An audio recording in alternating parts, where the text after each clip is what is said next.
Hello. This is the very probably awkward inaugural episode of A Dozen Thoughts from Mychal today. And we will start with 3 standard thoughts, which is, who are you? Mychal Hilken. Where are we right now? Grand Rapids, Michigan, in our lovely apartment. That wasn't sarcasm, it is a lovely apartment. And did anything nice happen to you today? Today? Not in particular. I just woke up, so it hasn't been a lot of opportunity for niceness. Although I will say the weather isn't god-awful, so I suppose that's a positive. Always positive. Oh, yes. All right, so I have a dozen questions for you. Okay. And for the record, I wrote the questions for the first one. You will write the questions for whoever we interview next. Yeah. So question number 1. What purpose do zebras serve on planet Earth? Lion food. Lion food. It's a key element of the circle of life, or so I have been informed. By way of song. Okay. In the documentary The Lion King, yes. Speaking of songs, question number 2 is name 3 songs that always put you in a good mood. The Katamari Damacy theme, the Irish Rovers cover of Snoopy versus the Red Baron, and Ballroom Blitz by Sweet. Surprised you only limited me to 3. Well, I mean, I don't want to be here all day. I could have asked you. Do you have plans? For 15. That would have been cool. It's just that I don't think people will watch. I don't know if people are watching now, but yeah. Well, right at the moment, no. No, I know. Go on. We're not live streaming. Keep going. Fuck it. We're doing it live. 3. Is there a skill you've always wanted to learn? Yes. I wish I could play the cello. The cello, really? It's a beautiful instrument. But there's already a guy who does it better than anybody, so it just kind of limits my already limited ability to, like, pick up skills and commit to things. Who are we talking about? Yo-Yo Ma. Okay, I wasn't sure. Name 2 famous cellists. Those guys that did that cover of Thunderstruck are probably the ones that people know best right now. Yeah, the fact that you called them those guys. It looked like you were setting up a joke. Well, so I'd like to think trying to be the straight man to your funny man. But... Turns out neither of us are funny. No, it doesn't. What is question number 4? What is the most pleasant tasting word?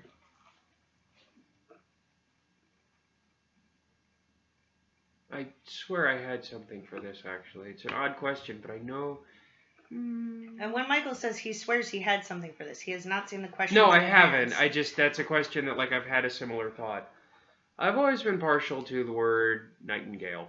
Nightingale. It's a lovely word. It is a lovely word. And a lovely bird. Does it taste good? The bird or the word? I mean, either. Like... Yes, and I haven't tried it yet. Okay, well... Maybe someday. Yeah, I've yet to find a restaurant that serves nightingale. I think probably you need to, like, go over to Europe. I'm not going to Europe. Not for that. Next question. Speaking of, tell me, number 5. Tell me about the last really good meal you ate.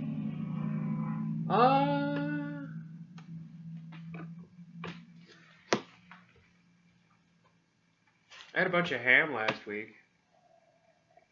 And I love ham. I love fried ham. You may or may not be aware of this.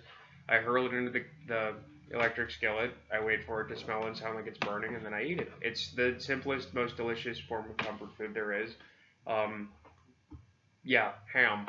Lots of ham. It's only nominally a meal at all, but it works for me. I am what I am. And that's all that you ham. Ha ha ha ha. Next question. Number 6. How many times would you estimate that you've stubbed your toe as an adult? More than some, less than most. I would say... You're going 18 and on? Yeah. For adult? I'd say 600 to 800 times. That's fair. It's a lot of years. It's about a decade, so... Yeah. And so this averages out, if we're doing a decade, to you stub your toe 60 to 80 times a year. Well, maybe that is a bit too high, because I don't move around a lot, which limits my toe stubbing abilities.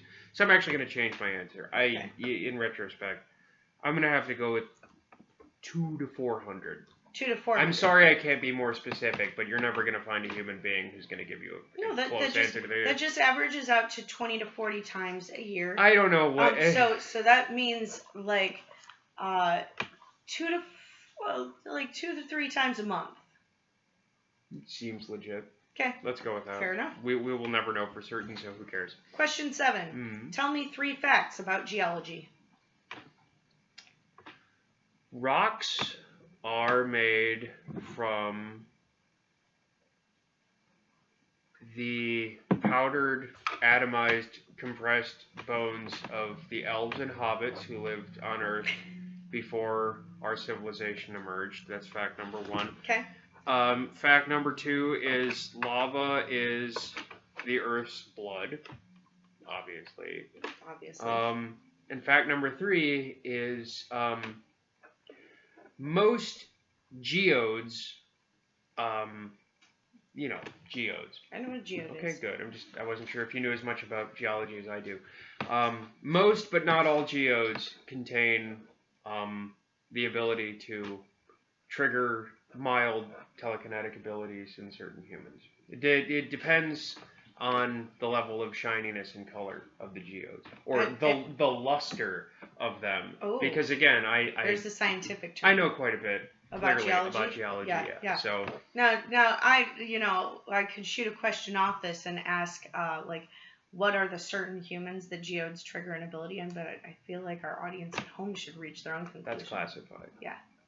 So it's a very closely guarded secret among the geological community, of which I am a prominent member. Next question. Question number 8. What was the best birthday gift you received as a child? A fully functional and street legal Batmobile. That's a lie. I could have probably let you go thinking I'll allow people to lie in these. That's the thing. If they would be more comfortable. In that case, it was the Batmobile. Okay. And I was joking when I said it was lying. I actually got a $80,000 to $90,000 street legal Batmobile as a child. How old were you? I was about 4. Okay. It was. Did you also really get a driver's license to go with this? Yeah. Or? Okay. You don't want to give your kid a Batmobile, your 4-year-old, and not give him the ability. What's the point of that? Right. Yeah. No. That was completely pointless. That was a good summer. Question number. Your birthday's in January. Yeah, but I didn't drive it till later. Oh. How hard do you want to pick apart the I got a Batmobile as a 4-year-old thing? Because really hard. I'd rather you didn't tug that thread. Okay. That's just... Question number 9. If you had to lose one of your senses, which would you pick? I don't use my pyrokinesis all that often. That's an ability. We're talking about, like, your senses? No, it is a sense. It's an extension of the sense. I have the ability to communicate and control fire. Oh, you're going with, like, the traditional sense model. 1 through 5. Yeah, not 1 through 5, not 1 through 38 or 39, depending on which expert you're asking. I would say, in a more serious attempt to answer your question, I would have to say smell, but I've heard that actually is a really disorienting thing to lose. It's just less so than the others. So I wouldn't want to lose any, but in whatever nightmarish scenario in which I have to pick one, I would have to go with smell because it would the one that would least impact. How would you be able to tell that your ham is done? If you smell? Is death an option here instead? Because with the whole ham thing, I think I might just have to go with death. But if death wasn't an option, I'd have to go with smell. And I guess I'd have to actually start using time to cook food like a normal human being. I know, it's disgusting. What a horrible, horrible scenario. What a terrible fate. I would not want that. Question number 10. Who's your favorite celebrity, divorced from any artistic context? Their output cannot matter to you. It just has to be them as a person. You mean my perception of them as a person? Because the only celebrity I've ever met is Bruce Campbell, and he was really tired that day. Your perception of... Oh. Yeah. Interesting. Yep. Divorced from... See, that's tricky because it's difficult for me to think of anyone that I like in those terms.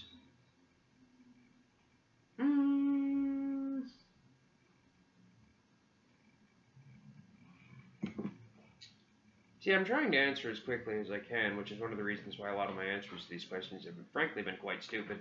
But this one's actually surprisingly difficult. That's why I came up with the geology shit really quick, but this one's hard.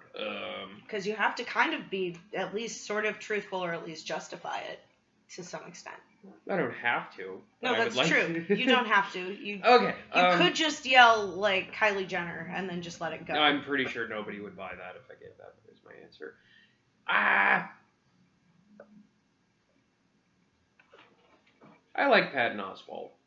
I think he's kind of a crusty old bastard, but I respect even prior to the tragedy with his wife, I respected the openness with which he was willing to talk about just his life and his struggles with depression and everything. And for a guy who does tend to have a lot of jokes and just commentary on the internet about with bitterness and just like everything sucks, blah blah, he seems to really push this idea that the only way to exist in the world and make it a better place is to just try and reach for some basic sense of optimism and to push yourself to be a decent human being and to respect the idea that everyone else does have the capacity to do the same.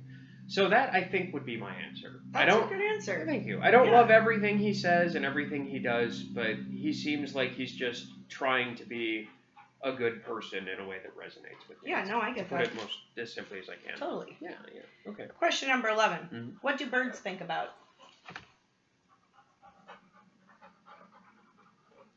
What do birds think about?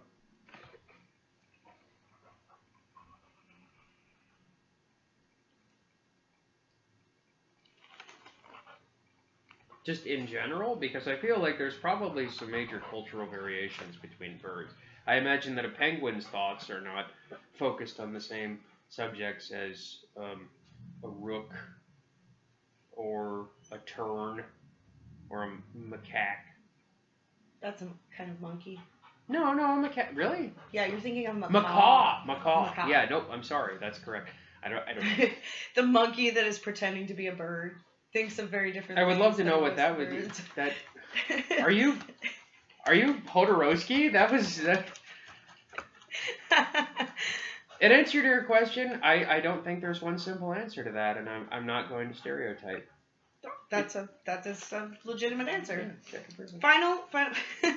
Final question, number 12. Mm-hmm. What is the coolest?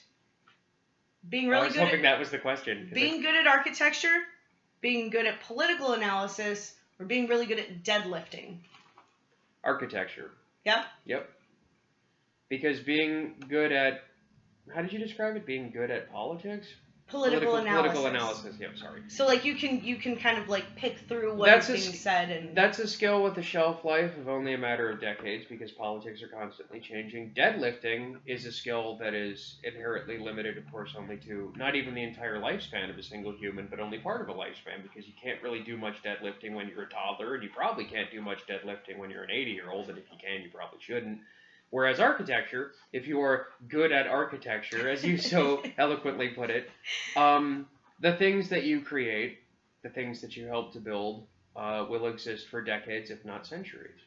More likely centuries. If you're a good architect, your buildings are going to stick around for a while. So I think it's safe to say that my answer would be good at architecture.